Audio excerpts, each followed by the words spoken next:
Hello guys, welcome to our YouTube channel study with M. आज मैं आप सभी के लिए काफ़ी इंपॉर्टेंट क्लास लेके आई हूँ। तो देखिए, आपके आगामी वीडियो एग्जाम के रिगार्डिंग आप सभी को स्टडी विद एम के द्वारा प्रैक्टिस सेट प्रोवाइड किए जा रहे हैं, जिसका पार्ट 24 आज मैं आप सभी के लिए लेके आई हूँ। काफ़ी इंपॉर्टेंट ये प्रैक्टिस सेट हैं और इन प्रैक्टिस सेट्स को यूके ट्रिपल एससी के पैटर्न पर तैयार किया गया है, जो कि वीडियो एग्जाम के लिए काफ़ी हेल्पफुल रहने वाले हैं। तो आप सभी लोग हमारे इस प्रैक्टिस सेट में स्टार्टिंग से लेकर एंड तक बने रहें। तो चलिए आज के इस प्रैक्टिस सेट को हम स्टार्ट करते हैं। स्टार्ट करने से पहले जिन लोगों ने अभी तक हमारे YouTube channel study with M को सब्सक्राइब नहीं किया है, वो सब्सक्राइब कर लें। साथ ही साथ बगल में जो बेल आइकन दिख रहा है, इसे भी प्रेस कर लें, ताकि हम कोई भी वीडियो डालते हैं तो उसका नोटिफिकेशन आपके पास जल्द से जल्द पहुँच जाए। आप सभी लोग हमारे टेलीग्राम चैनल को भी ज्वाइन कर सकते हैं, ये भी स्टडी विद एम के नाम से ही बना हुआ है। और टेलीग्राम चैनल पर रात को 8 बजे क्विज़ का भी आयोजन किया जाता है। काफ़ी इंपॉर्टेंट क्वेश्चन आपको क्विज़ के रूप में दिए जा रहे हैं, तो आप क्विज़ ज्वाइन कर सकते हैं। चलिए इस सेशन को स्टार्ट कर लेते हैं और इस सेशन का पहला क्वेश्चन है, वंदे मातरम योजना कब से प्रारंभ हुई? देखिए, वंदे मातरम योजना प्रारंभ हुई वर्ष 2004 से। ऑप्शन ए इस क्वेश्चन का करेक्ट आंसर है। नेक्स्ट क्वेश्चन देखिएगा, गुजरात की काकड़िया झील की तर्ज पर उत्तराखंड की किस झील के विकास की योजना है? तो देखिए, इंपॉर्टेंट क्वेश्चन है। गुजरात के काकड़िया झील की तर्ज पर उत्तराखंड राज्य की सूर्यधार झील के विकास की योजना है। ऑप्शन बी यहाँ पे आपका राइट आंसर है। अगला क्वेश्चन देखेंगे, उत्तराखंड के तीसरे क्रम के राज्यपाल कौन थे? देखिए, उत्तराखंड राज्य के तीसरे क्रम के राज्यपाल थे बीएल जोशी। नेक्स्ट क्वेश्चन है, वीरांगना तीलू रौतेली की समाधि स्थित है? वीरांगना तीलू रौतेली की समाधि स्थित है बीरोखाल पौड़ी गढ़वाल में। नेक्स्ट क्वेश्चन देखेंगे, हिमालय का पाद किस श्रेणी को कहते हैं? देखिए, इंपॉर्टेंट क्वेश्चन है। हिमालय का पाद कहा जाता है शिवालिक हिमालय को। ऑप्शन बी यहाँ पे आपका राइट आंसर है। और इसका प्राचीन नाम पूछ लिया जाए तो मैनाक पर्वत इसका प्राचीन नाम था। अगला क्वेश्चन देखेंगे, रुड़की शहर को नगर निगम कब बनाया गया? तो देखिए, रुड़की शहर को नगर निगम बनाया गया था वर्ष 2013 में। ऑप्शन सी बिल्कुल करेक्ट आंसर है। अगला क्वेश्चन देखेंगे, किस पर्वत को किलर माउंटेन कहा जाता है? इंपॉर्टेंट क्वेश्चन है। तो देखिए, किलर माउंटेन कहा जाता है नंदा देवी पर्वत को। आप सभी को अगर आंसर आ रहा है, कमेंट करके बताएं कि नंदा देवी की हाइट कितनी है। कमेंट सेक्शन में आप कमेंट करके बता सकते हैं। अगला देखेंगे, झुपिया आभूषण पहना जाता है?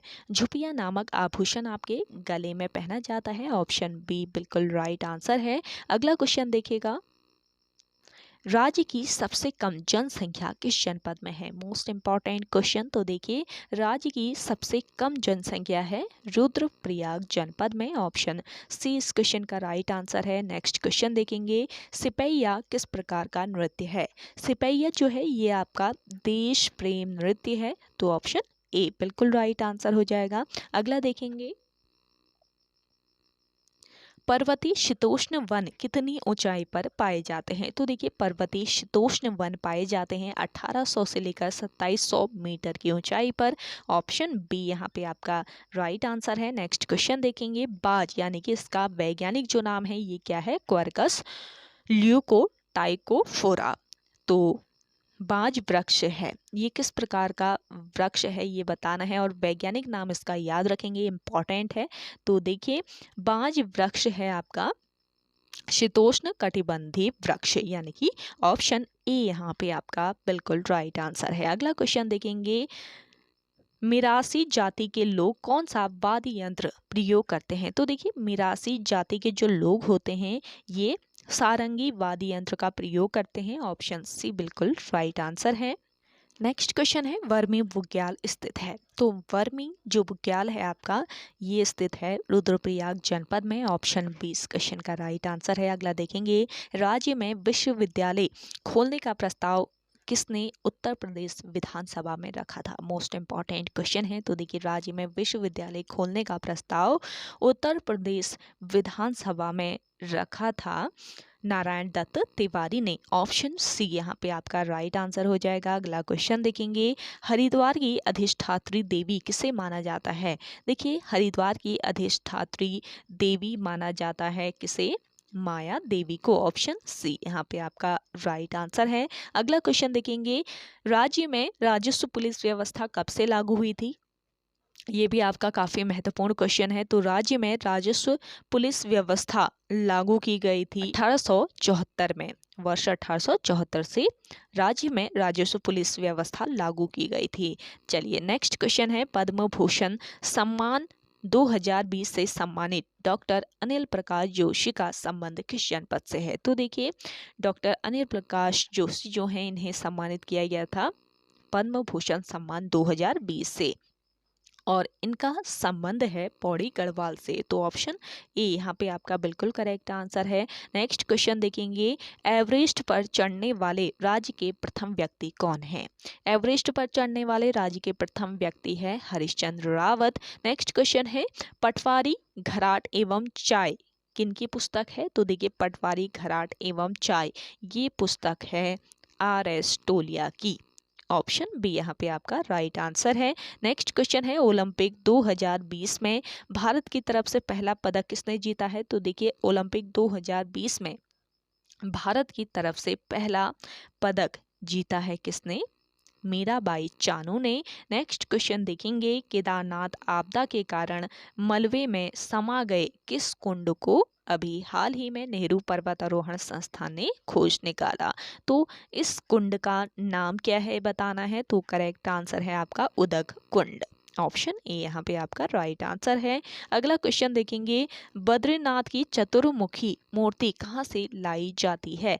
देखिए, बद्रीनाथ की चतुर्मुखी मूर्ति लाई जाती है योग ध्यान बद्री से। अगला क्वेश्चन है, शक्तिपीठ पूर्णागिरि में सती माता का कौन सा अंग गिरा था? तो देखिए, शक्तिपीठ पूर्णागिरि जो धाम है, यहाँ पर सती माता का कौन सा अंग गिरा था?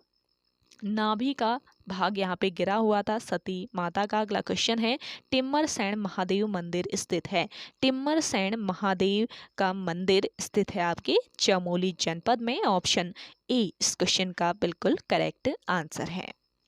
अगला क्वेश्चन है, गुदिया खाटल किसका पुराना नाम था? तो देखिए, गुदिया खाटल पुराना नाम था त्यूनी का। ऑप्शन सी बिल्कुल राइट आंसर है। अगला क्वेश्चन देखेंगे, काली कुमाऊं का शेर कहे जाने वाले हर्षदेव औली किस जिले के निवासी थे? तो देखिए, काली कुमाऊं का शेर कहा जाता है किसे? हर्षदेव औली को, और ये निवासी थे चंपावत जिले के। अगला क्वेश्चन देखेंगे, हिंदुस्तान समाजवादी प्रजातांत्रिक संघ के उत्तराखंड से एकमात्र सदस्य थे? इंपॉर्टेंट क्वेश्चन है, हिंदुस्तान समाजवादी प्रजातांत्रिक संघ के उत्तराखंड के एकमात्र सदस्य थे भवानी सिंह रावत। अगला क्वेश्चन देखेंगे, निम्न में से किन्हें परमवीर चक्र से सम्मानित किया गया?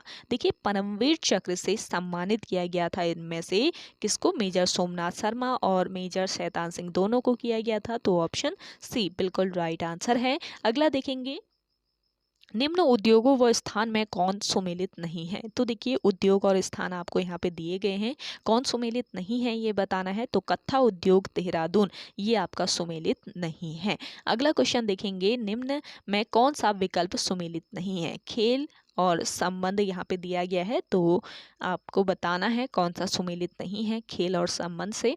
तो करेक्ट आंसर हो जाएगा आपका यहाँ पर स्नेह राणा जूडो से संबंधित नहीं है। अगला क्वेश्चन देखेंगे, उत्तराखंड का सबसे बड़ा वन्यजीव विहार कौन सा है? देखिए, उत्तराखंड राज्य का सबसे बड़ा वन्यजीव विहार है केदारनाथ वन्य जीव विहार। इसका क्षेत्रफल कितना है? अगर आपको आंसर आता है तो आप कमेंट करके बताइए। अगला क्वेश्चन देखेंगे, कौन से ताल को भाई बहन का ताल कहा जाता है? देखिए, भाई बहन का ताल कहा जाता है महासर ताल को। नेक्स्ट क्वेश्चन है, नौगांव किस नदी के तट पर स्थित है? नौगांव स्थित है यमुना नदी के तट पर। अगला क्वेश्चन देखिएगा, कुमाऊं की सबसे पहली कृत्रिम झील कौन सी है? देखिए कुमाऊं की सबसे पहली कृत्रिम झील है बैजनाथ झील। अगला क्वेश्चन देखेंगे, उत्तराखंड राज्य को विशेष राज्य का दर्जा कब मिला था? देखिए उत्तराखंड राज्य को विशेष राज्य का दर्जा दिया गया और कब दिया गया था? तो 1 अप्रैल 2001 को इसे विशेष राज्य का दर्जा दिया गया। अगला देखेंगे, बर्च नाम से कौन सा वृक्ष जाना जाता है? तो देखिए बर्च नाम से जाना जाने वाला वृक्ष है भोजपत्र। नेक्स्ट क्वेश्चन है, राज्य में सिंचाई के अंतर्गत निशुल्क बोरिंग योजना कब चलाई गई? तो देखिए राज्य में सिंचाई के अंतर्गत निशुल्क बोरिंग योजना चलाई गई थी वर्ष 1985 में। अगला क्वेश्चन देखेंगे, राज्य में उत्पादित सेब को दिल्ली में किस नाम से बेचा जाता है? तो देखिए राज्य में उत्पादित सेब को दिल्ली में बेचा जाता है न्यूजीलैंड ब्रांड्स नाम से। अगला क्वेश्चन देखेंगे, शिवालिक श्रेणियों व दून घाटियों में कौन सी मृदा पाई जाती है? तो देखिए शिवालिक श्रेणियां और दून घाटियां, यहाँ पर कौन सी मृदा पाई जाती है? यहाँ पर पाई जाती है आपकी टर्शियरी मृदा। तो ऑप्शन बी यहाँ पे आपका राइट आंसर है और काफी यूनिक क्वेश्चन है, इसको आप जरूर ध्यान रखिएगा। नेक्स्ट क्वेश्चन है आपका, निम्नलिखित प्रश्न में 4 विकल्प में से उस विकल्प का चयन कीजिए जो दिए गए शब्द के बहुवचन शब्द का सबसे अच्छा विकल्प है। तो देखिए दिए गए शब्द के बहुवचन शब्द का सबसे अच्छा विकल्प है आंख का बताना है, तो यहाँ पे आपका करेक्ट आंसर हो जाएगा आंखें।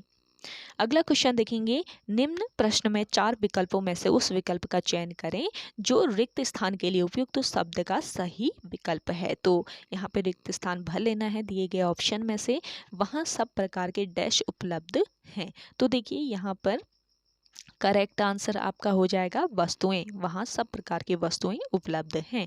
अगला क्वेश्चन देखेंगे, निम्न प्रश्न में 4 विकल्पों में से उस विकल्प का चयन करें जो दिए गए विकल्प के पर्यायवाची शब्द का सही विकल्प नहीं है। तो देखिए पंडित का सही पर्यायवाची नहीं है, ये बताना है कौन सा नहीं है इनमें से। तो करेक्ट आंसर है पयोधर। अगला क्वेश्चन देखेंगे, निम्नलिखित प्रश्न में 4 विकल्पों में से उस विकल्प का चयन करें जो दिए गए शब्द का सही संधि विच्छेद का विकल्प हो। तो स्वेच्छा का सही संधि विच्छेद क्या होता है, इसका चयन कर लेना है। करेक्ट आंसर है आपका स्वधन इच्छा।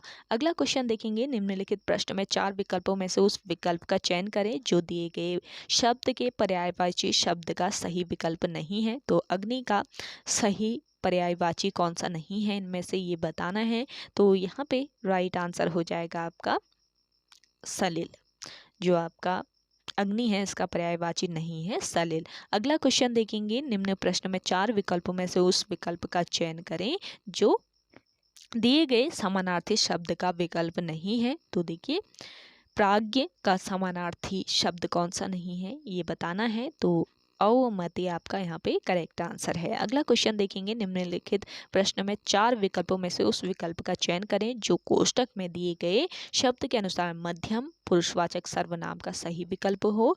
तो इस क्वेश्चन का राइट आंसर हो जाएगा तुम लगता है गलतफहमी में हो, ये आपका करेक्ट ऑप्शन है। अगला क्वेश्चन देखेंगे, निम्नलिखित में 4 विकल्पों में से उस विकल्प का चयन करें जो रिक्त स्थान के लिए उचित विकल्प हो। समुद्र के पास जाते ही डैश थकान गायब हो जाती है। तो देखिए यहाँ पे आपका फिल इन द ब्लैंक्स करना है आपको।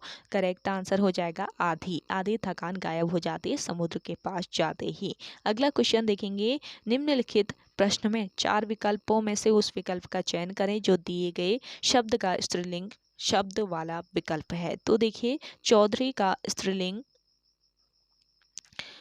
शब्द वाला विकल्प बताना है। तो चौधरी का स्त्रीलिंग क्या हो जाएगा? चौधराइन। अगला क्वेश्चन देखेंगे, निम्नलिखित प्रश्न में 4 विकल्पों में से उस विकल्प का चयन करें जो दिए गए शब्द के विलोम शब्द का सही विकल्प है। तो देखिए यहाँ पे थ्रस्ट का विलोम शब्द का सही विकल्प बताना है, क्या होगा? करेक्ट आंसर है आपका विनित, ऑप्शन बी इस क्वेश्चन का राइट आंसर है। सेशन आप सभी को पसंद आ रहा है तो लाइक कर लें। जिन लोगों ने अभी भी हमारे YouTube channel study with M को सब्सक्राइब नहीं किया है वो सब्सक्राइब कर लीजिए। और आप सभी लोगों के लिए इतनी मेहनत यहाँ पे की जा रही है, स्टडी विद एम के द्वारा आप सभी को प्रॉपर क्लासेस प्रोवाइड की जा रही हैं। तो आप सभी लोगों की थोड़ी सी रिस्पॉन्सिबिलिटी बनती है कि आप सेशन को शेयर ज़रूर कीजिएगा। आप सभी लोगों से रिक्वेस्ट रहेगा मेरा कि ज़्यादा से ज़्यादा लोगों तक ये सेशन पहुँचना चाहिए। आप सभी लोग भी शेयर ज़रूर कीजिएगा इस सेशन को। चलिए नेक्स्ट क्वेश्चन है आपका, एकाक्षरी भाषा परिवार से तात्पर्य है। तो देखिए एकाक्षरी भाषा परिवार से तात्पर्य है सेमेटिक हेमेटिक परिवार। अगला क्वेश्चन देखेंगे, निम्न में से कौन सी पश्चिमी हिंदी की बोली नहीं है। देखिए इनमें से पश्चिमी हिंदी की बोली नहीं है, कौन सी बोली? डोगरी बोली। अगला क्वेश्चन देखेंगे, हिंदी की अग्र अवृताकार समृद्ध ध्वर ध्वनि है। मोस्ट इंपॉर्टेंट क्वेश्चन है आपका ये। हिंदी की अग्र वृत्ताकार समृद्ध स्वर ध्वनि है, कौन सी है ये बताना है। तो करेक्ट आंसर है आपका ई। अगला क्वेश्चन देखेंगे, प्राचीन देवनागरी लिपि का विकास डैश से हुआ है। तो देखिए प्राचीन देवनागरी जो लिपि है इसका विकास हुआ है कुटिल लिपि से। नेक्स्ट क्वेश्चन है, इनमें से भाववाचक संज्ञा है। इनमें से भाववाचक संज्ञा है आपके चिंता। अगला क्वेश्चन है, प्रत्यय रहित शब्द बताइए। तो देखिए कौन सा शब्द ऐसा है जिसमें प्रत्यय नहीं है ये बताना है। तो यहाँ पे करेक्ट आंसर है आपका अनुवाद। अगला देखेंगे, जिसका निवारण न हो सके के लिए एक शब्द, जिसका निवारण न हो सके उसके लिए एक शब्द बताना है। तो करेक्ट आंसर क्या हो जाएगा आपका? अनिवार्य। ऑप्शन डी यहाँ पे आपका राइट आंसर है।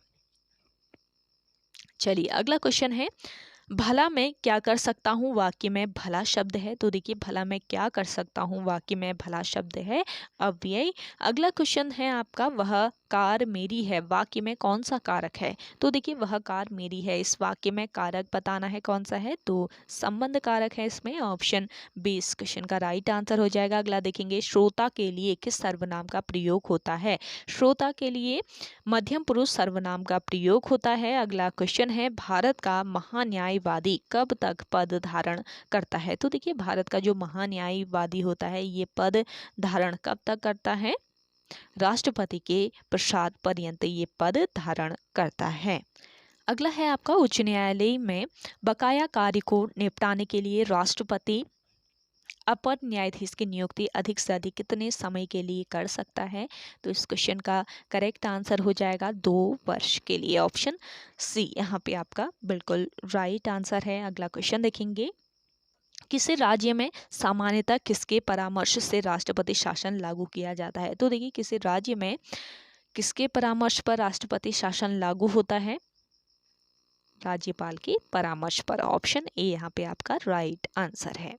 अगला देखेंगे, निम्न में से कौन सी समिति विभिन्न विषयों पर चर्चा के लिए समय निर्धारण करती है। तो यहाँ पे देखिए करेक्ट आंसर है कार्य सलाहकार समिति। अगला क्वेश्चन देखेंगे, दल बदल विरोधी अधिनियम के अंतर्गत भारतीय संविधान में करने का अधिकार किसको प्राप्त है।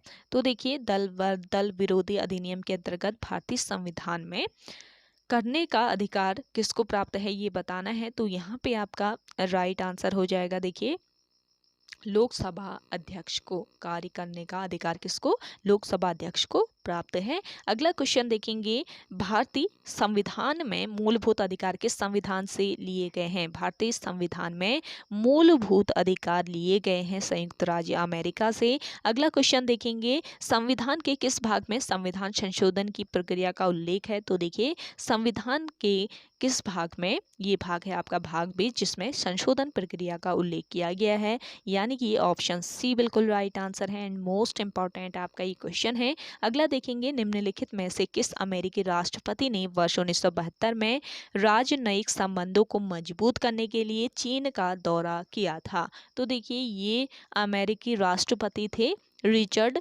निक्सन, जिन्होंने वर्ष 1972 में राजनयिक संबंधों को मजबूत करने के लिए चीन का दौरा किया था। 18वीं सदी में भारत में लड़े गए युद्धों का कौन सा निम्नलिखित में से सही कालानुक्रम है ये बताना है। तो यहाँ पे आपका राइट आंसर क्या हो जाएगा? 18वीं सदी में भारत में लड़े गए युद्धों का सही कालानुक्रम हो जाएगा अंबर युद्ध, प्लासी का युद्ध, वांडीवॉश का युद्ध और बक्सर का युद्ध, यानी कि ऑप्शन बी यहाँ पे आपका बिल्कुल करेक्ट आंसर है। अगला क्वेश्चन देखेंगे, कर्नाटक का तृतीय युद्ध किस संधि के फलस्वरूप समाप्त हुआ? तो देखिए कर्नाटक का तृतीय युद्ध जो था ये किस संधि के, पेरिस की संधि के फलस्वरूप समाप्त हुआ। अगला क्वेश्चन है, बाबर ने पहली बार पश्चिम से कहाँ से होकर भारत में प्रवेश किया था? तो देखिए बाबर ने पहली बार पश्चिम से पंजाब से होकर भारत में प्रवेश किया था। अगला क्वेश्चन देखेंगे, फैजी निम्नलिखित में से किसके दरबार में रहा था? तो देखिए फैजी रहा था अकबर के दरबार में। अगला क्वेश्चन है, निम्न में किस शासक का काल संगमरमर का काल कहलाता है? तो देखिए शाहजहां का जो काल है ये संगमरमर का काल कहलाता है। नेक्स्ट क्वेश्चन है, भारत में मुस्लिम राज का संस्थापक माना जाता है? भारत में मुस्लिम राज का संस्थापक माना जाता है मोहम्मद गौरी को। अगला क्वेश्चन है, कम्युनिस्ट इंटरनेशनल का सदस्य बनने वाला पहला भारतीय कौन था?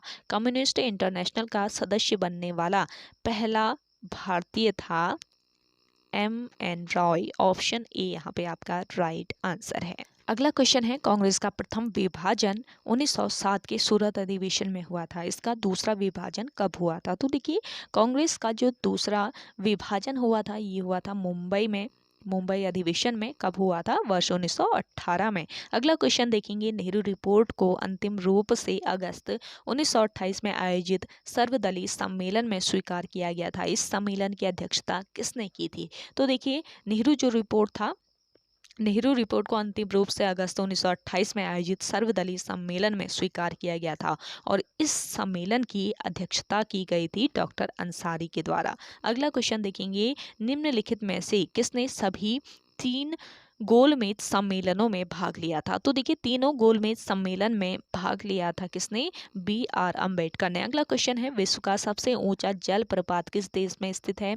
विश्व का सबसे ऊंचा जलप्रपात स्थित है वेनेजुएला में। अगला क्वेश्चन देखेंगे, निम्न में कौन सा सागर स्थलबद्ध है? तो देखिए कौन सा सागर है जो कि स्थलबद्ध है? करेक्ट आंसर हो जाएगा आपका अरल सागर। नेक्स्ट क्वेश्चन है, सारगैसो समुद्र किस महासागर में स्थित है? तो देखिए सारगैसो समुद्र स्थित है किस महासागर में? अटलांटिक महासागर में। नेक्स्ट क्वेश्चन है, नीदरलैंड्स को पहले किस नाम से जाना जाता था?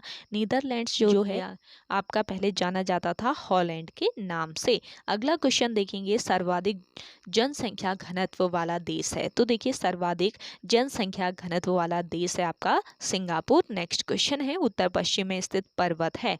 उत्तर पश्चिम में स्थित पर्वत है अरावली। अगला क्वेश्चन है आपका, नागार्जुन सागर बांध भारत के किस राज्य में स्थित है? नागार्जुन सागर बांध स्थित है देखिए आंध्र प्रदेश राज्य में। नेक्स्ट क्वेश्चन है, रणथंभौर वन्य जीव प्राणी अभ्यारण्य है, यह भारत के किस प्रदेश में है तथा किसके लिए प्रसिद्ध है ये बताना है। तो देखिए रणथंभौर वन्य प्राणी ये अभ्यारण्य है, ये आपको याद रखना है और ये भारत के किस प्रदेश में स्थित है? ये भारत के राजस्थान राज्य में स्थित है और ये बब्बर शेर के लिए प्रसिद्ध है। अगला क्वेश्चन देखेंगे, निम्न में से कौन सी जनजाति नीलगिरी पहाड़ियों से संबंधित है? तो देखिए नीलगिरी पहाड़ियों से संबंधित जनजाति है इनमें से कौन सी? बगदा। अगला क्वेश्चन है, उत्तर प्रदेश की सर्वाधिक जनसंख्या वाली जनजाति निम्न में से कौन सी है? Most important question, Uttar Pradesh की सर्वाधिक जनसंख्या वाली जनजाति है थारू जनजाति। अगला क्वेश्चन है, 2011 की जनगणना के अनुसार भारत में जनसंख्या का पुरुष स्त्री अनुपात क्या है? तो देखिए इंपॉर्टेंट क्वेश्चन है, 2011 की जनगणना के अनुसार भारत में जनसंख्या का स्त्री पुरुष अनुपात है 1943। अगला क्वेश्चन देखेंगे, भारत के किस राज्य में महिलाओं की संख्या पुरुषों से अधिक है? तो देखिए भारत के केरल राज्य में महिलाओं की संख्या पुरुषों से अधिक है। अगला क्वेश्चन है, भारत में सेवा कर किस वर्ष प्रारंभ किया गया था? भारत में सेवा कर प्रारंभ किया गया था वर्ष 1994-95 में। अगला क्वेश्चन है, सेशन आप लोगों ने अभी भी शेयर नहीं किया है तो जल्दी से इसे शेयर कर दीजिए। और अगला क्वेश्चन देखिएगा, आउट ऑफ 100 आज के इस प्रैक्टिस सेट में आप कितना स्कोर करते हैं ये भी आप कमेंट करके बताएं कमेंट सेक्शन में। कौन सी संस्था भारत में राजकोषीय नीति तैयार करती है? तो देखिए इस संस्था का नाम है वित्त मंत्रालय, जो कि भारत में राजकोषीय नीति तैयार करती है। अगला क्वेश्चन है, भारत में वस्तु और सेवा कर यानी कि जीएसटी शुरू किया गया था।